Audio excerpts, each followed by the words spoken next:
पढ़ने का थोड़ा सा तरीका बताता हूँ भाई। मैं शुरुआत में थोड़ा सा, कुछ बच्चे जो एकदम मतलब जिनका मैथ्स थोड़ा वीक था, मैथ्स सुधर रहा है, जैसे आशीष ने लिखा कि सर मैथ्स बहुत वीक था लेकिन अब क्वेश्चंस होने शुरू हो गए हैं। पढ़ने का सही तरीका मैं बार बार बोलता हूँ कि मैथ्स को 5 बार करना है। कैसे करना है उस फाइल को 5 बार? यहाँ पर जैसे ही आप लोग मेरे साथ साथ क्वेश्चंस कर रहे हो, तो आपसे फर्स्ट टाइम जब क्वेश्चंस कर रहे हो मेरे साथ साथ, शुरुआत में थोड़ी प्रॉब्लम थी और अब क्वेश्चंस होने शुरू हो गए हैं। अब क्वेश्चंस होने शुरू हो गए तो थोड़ा कॉन्फिडेंस भी बढ़ रहा है।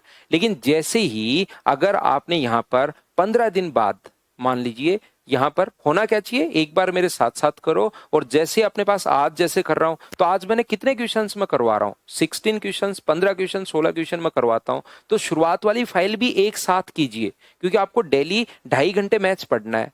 तो 2.5 घंटे में आपको, अपने पास यहाँ पर ये तो आज के जो 15 क्वेश्चन हैं आज ही मैंने करवाए हैं, ये तो जाकर आपसे 30 मिनट में होने चाहिए। समझ रहे हो? ये क्वेश्चंस आज के आपके 30 मिनट में होने चाहिए। और 30 मिनट आप लोग पहले वाली फाइल करो। 30 मिनट जो है वो शुरुआत की कोई ना कोई फाइल उठाइए, उसको आप लोग कीजिए। तो 1 घंटे तो ये आज का जो चैप्टर है वो पढ़ना है। और 1.5 घंटे जो चैप्टर हमारा एक हो चुका है, मान लो कोई भी चैप्टर, जैसे अगला चैप्टर मैं पढ़ाऊंगा परसेंटेज, तो परसेंटेज के टाइम 1.5 घंटे तक आपको टाइम एंड वर्क पढ़ना है। परसेंटेज को कितना टाइम, 1 आवर, और इसको कितना टाइम, 1.5 घंटे। इस टाइप से आपको पहले वाला चैप्टर भी साथ लेकर चलना है। तो एक बार तो आपने खुद ने मेरे साथ साथ किया, और एक बार वो चैप्टर खत्म होने तक आपने फिर से कर लिया। जब तीसरी बार 15 दिन बाद, मान लो बीच में 15 डेज निकल गए, आपने उस चैप्टर को नहीं किया, फिर जब करने बैठोगे तीसरी बार, तब आप लोग ध्यान रखना है। दूसरी बार में भी ऐसा होगा कि सर के साथ साथ तो क्वेश्चंस हो गए थे, लेकिन जब वापस कर रहा हूं तो मैं यहां पर, मुझे कम से कम 15 से 20% क्वेश्चंस में सर प्रॉब्लम आ रही है।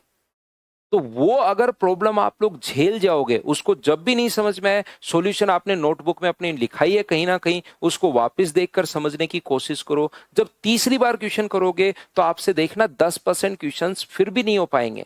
चौथी बार जब क्वेश्चन करोगे तब जाके आपसे कोई एक आधा ही क्वेश्चन फंसेगा, नहीं तो 100% क्वेश्चन होने शुरू हो जाएंगे। और 5वीं बार जब कर लोगे तो 100% हो जाएंगी, और बहुत सारी चीजें आपको समझ में भी आएंगी।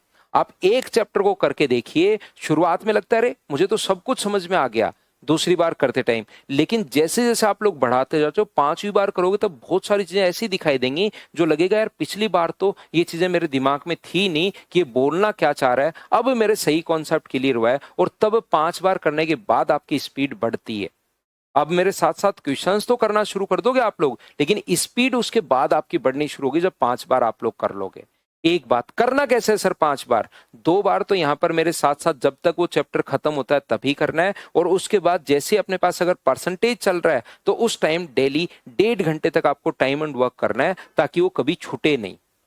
जैसे ही अगर आप लोग नेक्स्ट चैप्टर आप लोग जब पढ़ रहे हो, मान लो CISI में पढ़ा रहा हूं, तो CISI जो मैं पढ़ा रहा हूं उसको 1 घंटा ही देना है। जो 1.5 घंटा आपके पास है उसको डेली आप लोगों को यहाँ पर टाइम एंड वर्क और परसेंटेज को देना है। ये लीजिए टाइम एंड वर्क और परसेंटेज को, टाइम एंड वर्क को कम दो, परसेंटेज को ज्यादा दो। तो जब मैं पांचवें चैप्टर में पहुंचूंगा, चौथे चैप्टर में पहुंचूंगा, तब टाइम एंड वर्क कम से कम आपका 5 बार हो चुका होगा।